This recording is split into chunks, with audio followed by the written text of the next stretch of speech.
नमस्ते, प्रणाम, हर हर महादेव। आप सबको स्वागत हमारे चैनल में। तो कैसे हैं आप लोग? उम्मीद करते हैं अच्छे होंगे, स्वस्थ होंगे, मस्त होंगे। आज आप लोग के बीच एक प्यारा सा शिव चर्चा गीत लेके आई है।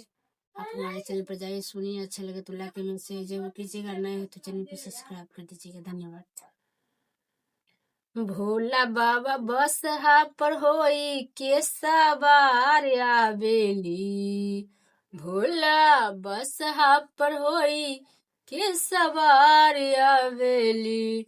गौरी मैया गणपति जी के साथ आवेली। गौरी मैया गणपति जी के साथ आवेली। माथवा पर चंद्रमा जटा बह गंगा धारावा। माथवा पर चंद्रमा जटा बहे गंगा धारावा।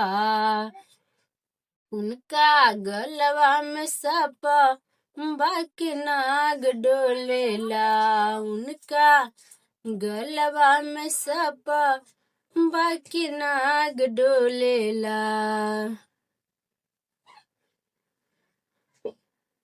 गौरी मैया गणपति जी के साथ आवेला।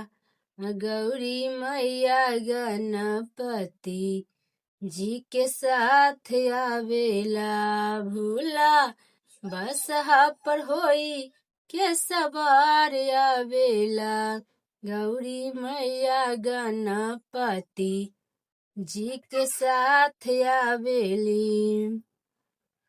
नाही साथे दोष अइले नाही संगी साथी।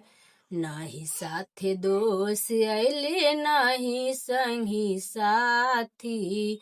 उनका संघवा में भूत बैताल आवेला। उनका संघवा में भूत बैताल आवेला।